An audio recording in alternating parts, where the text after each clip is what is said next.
The Twits, written by Roald Dahl, illustrated by Quentin Blake.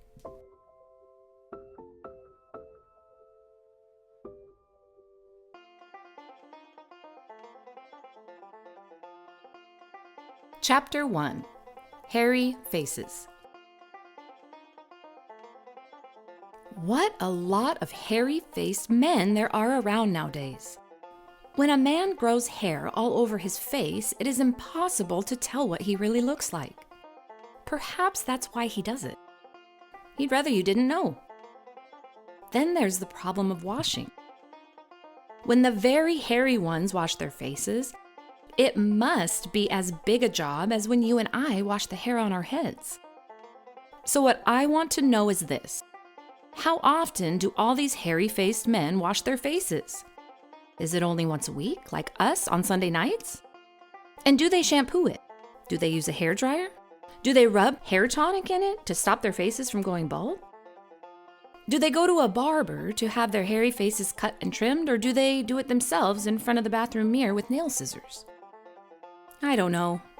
But next time you see a man with a hairy face, which will probably be as soon as you step out onto the street, maybe you will look at him more closely and start wondering about some of these things.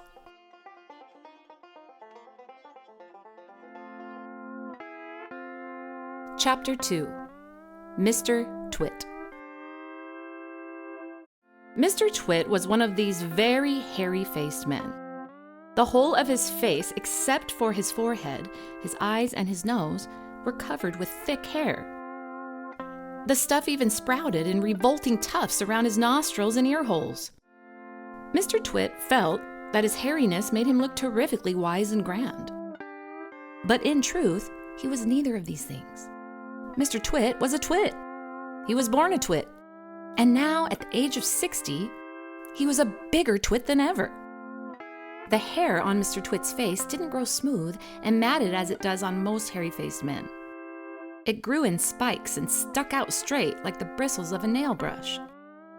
And how often did Mr. Twit wash this bristly, nail-brushy face of his? The answer is never, not even on Sundays. He hadn't washed it for years.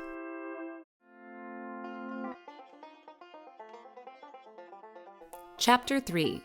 Dirty Beards. As you know, an ordinary unhairy face like yours or mine simply gets a bit smudgy if it is not washed often enough, and there's nothing so awful about that. But a hairy face is a very different matter. Things cling to hairs, especially food. Things like gravy go right in among the hairs and stay there. You and I can wipe our smooth faces with a washcloth, and we quickly look more or less all right again. But the hairy man cannot do that. We can also, if we are careful, eat our meals without spreading food all over our faces. But not so the hairy man. Watch carefully next time you see a hairy man eating his lunch, and you will notice that even if he opens his mouth very wide, it is impossible for him to get a spoonful of beef stew or ice cream and chocolate sauce into it without leaving some of it on the hairs. Mr. Twit didn't even bother to open his mouth wide when he ate. As a result, and because he never washed, there was always hundreds of bits of old breakfasts and lunches and suppers sticking into the hairs around his face. They weren't big bits, mind you, because he used to wipe those off with the back of his hand or on his sleeve while he was eating. But if you looked closely, not that you'd ever want to, you could see tiny specks of dried up scrambled eggs stuck in the hairs, and spinach and tomato ketchup and fish sticks and minced chicken livers and all the other disgusting things Mr. Twit liked to eat. If you looked closer still, hold your noses, ladies and gentlemen. If you peered deeply into the mustachy bristles sticking out over his upper lip, you would probably see much larger objects that had escaped the wipe of his hand, things that had been there for months and months, like a piece of maggoty green cheese, or a moldy old cornflake, or even the slimy tail of a tinned sardine.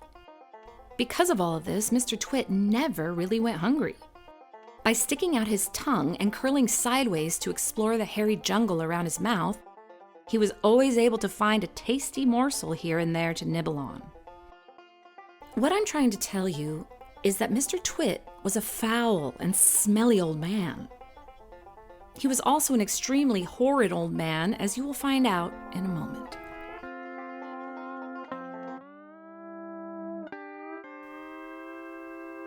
Chapter 4. Mrs. Twit. Mrs. Twit was no better than her husband. She did not, of course, have a hairy face. It was a pity she didn't, because that, at any rate, would have hidden some of her fearful ugliness. Take a look at her. Have you ever seen a woman with an uglier face than that? I doubt it. But the funny thing is that Mrs. Twit wasn't born ugly. She had a quite nice face when she was young. The ugliness had grown upon her year by year as she got older. Why would that happen? I'll tell you why. If a person has ugly thoughts, it begins to show on their face. And when that person has ugly thoughts every day, every week, every year, the face gets uglier and uglier until it gets so ugly you can hardly bear to look at it. A person who has good thoughts cannot ever be ugly. You can have a wonky nose and a crooked mouth and a double chin and stick out teeth. But if you have good thoughts, they will shine out of your face like sunbeams, and you will always look lovely. Nothing good shone of Mrs. Twit's face. In her right hand, she carried a walking stick.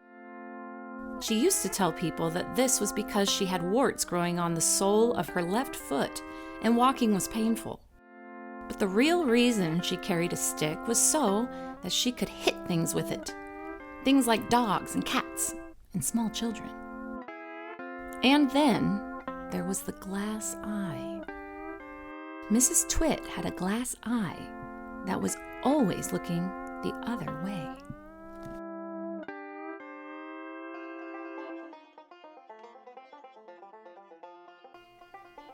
Chapter 5. The Glass Eye. You can play a lot of tricks with a glass eye because you can take it out and pop it back in again at any time you like. You can bet your life that Mrs. Twit knew all the tricks. One morning, she took out her glass eye and dropped it into Mr. Twit's mug of beer when he wasn't looking. Mr. Twit sat there drinking the beer slowly. The froth made a white ring on the hairs around his mouth. He wiped the white froth onto his sleeve and wiped his sleeve on his trousers. "You're plotting something," Mrs. Twit said, keeping her back turned so he wouldn't see that she had taken out her glass eye.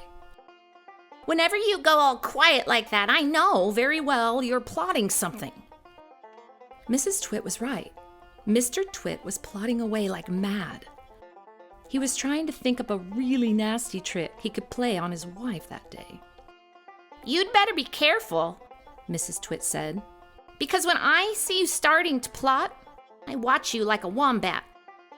"Oh, do shut up, you old hag," Mr. Twit said. He went on drinking his beer, and his evil mind kept working away on the latest horrid trick he was going to play on the old woman. Suddenly, as Mr. Twit tipped the last drop of beer down his throat, he caught sight of Mrs. Twit's awful glass eye staring up at him from the bottom of the mug. It made him jump. "I told you I was watching you," cackled Mrs. Twit. "I've got eyes everywhere, so you'd better be careful."